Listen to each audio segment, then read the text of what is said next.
सोमवती अमावस्या व्रत कथा। एक गरीब ब्राह्मण परिवार था। उस परिवार में पति पत्नी के अलावा एक पुत्री भी थी। वह पुत्री धीरे धीरे बड़ी होने लगी। उस पुत्री में समय और बढ़ती उम्र के साथ सभी स्त्रियोचित गुणों का विकास हो रहा था। वह लड़की सुंदर, संस्कारवान एवं गुणवान थी, किंतु गरीब होने के कारण उसका विवाह नहीं हो पा रहा था। एक दिन उस ब्राह्मण के घर एक साधु महाराज पधारे। वो उस कन्या के सेवा भाव से काफी प्रसन्न हुए। कन्या को लंबी आयु का आशीर्वाद देते हुए साधु ने कहा कि इस कन्या के हथेली में विवाह योग्य रेखा नहीं है। तब ब्राह्मण दंपति ने साधु से उपाय पूछा कि कन्या ऐसा क्या करे कि उसके हाथ में विवाह योग बन जाए। साधु ने कुछ देर विचार करने के बाद अपनी अंतर्दृष्टि से ध्यान करके बताया कि कुछ दूरी पर एक गांव में सोना नाम की धोबिन जाति की एक महिला अपने बेटे और बहू के साथ रहती है, जो बहुत ही आचार विचार और संस्कार संपन्न तथा पतिपरायण है। यदि यह कन्या उसकी सेवा करे और वह महिला इसकी शादी में अपने मांग का सिंदूर लगा दे, उसके बाद इस कन्या का विवाह हो तो इस कन्या का वैधव्य योग मिट सकता है। साधु ने यह भी बताया कि वह महिला कहीं आती जाती नहीं है।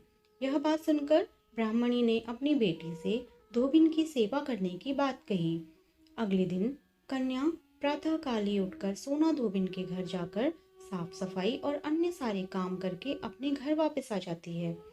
एक दिन सोना धोबिन अपनी बहू से पूछती है कि तुम तो सुबह उठकर ही सारे काम कर लेती हो और पता भी नहीं चलता। बहू ने कहा, माँ जी, मैंने तो सोचा कि आप भी सुबह उठकर सारे काम खुद खत्म कर लेती हैं। मैं तो देर से उठती हूँ। इस पर दोनों सास बहू निगरानी करने लगी कि कौन है जो सुबह ही घर का सारा काम करके चला जाता है। कई दिनों के बाद धोबिन ने देखा कि एक कन्या मुंह अंधेरे घर में आती है और सारे काम करने के बाद चली जाती है। जब वह जाने लगी तो सोना धोबिन उसके पैरों पर गिर पड़ी। पूछने लगी कि आप कौन हैं और इस तरह छुपकर मेरे घर की चाकरी क्यों करती हैं। तब कन्या ने साधु द्वारा कही गई सारी बात बताई। सोना धोबिन पतिपरायण थी, उसमें तेज था। वह तैयार हो गई। सोना धोबिन के पति थोड़ा अस्वस्थ थे। उसने अपनी बहू से अपने लौट आने तक घर पर ही रहने को कहा।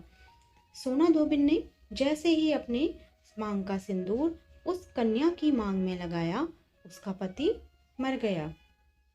उसे इस बात का पता चल गया। वह घर से निर्जल ही चली थी। यह सोचकर कि रास्ते में कहीं पीपल का पेड़ मिलेगा तो उसे भंवरी देकर और उसकी परिक्रमा करके ही जल ग्रहण करेगी।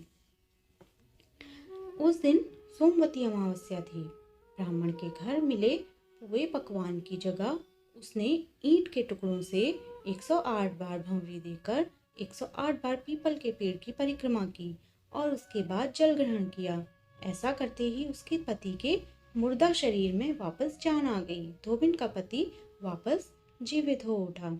इसलिए सोमवती अमावस्या के दिन से शुरू करके जो व्यक्ति हर अमावस्या के दिन भंवरी देता है, उसके सुख और सौभाग्य में वृद्धि होती है।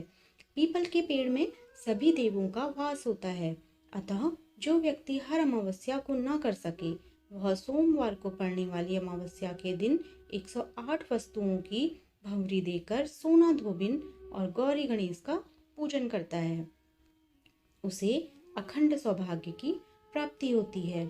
ऐसी प्रचलित परंपरा है कि पहली सोमवती अमावस्या के दिन धान, पान, हल्दी, सिंदूर और सुपारी की भंवरी दी जाती है। उसके बाद कि जो सोमवती अमावस्या को अपने सामर्थ्य के हिसाब से फल, मिठाई, सुहाग सामग्री, खाने की सामग्री इत्यादि की भंवरी दी जाती है और फिर भंवरी पर चढ़ाया गया सामान किसी सुपात्र ब्राह्मण, ननद या भांजे को दिया जाता है। तो दोस्तों, आज की ये कथा आप लोगों को कैसी लगी कमेंट करके जरूर बताइएगा और मेरे चैनल को सब्सक्राइब कीजिएगा। Thank you.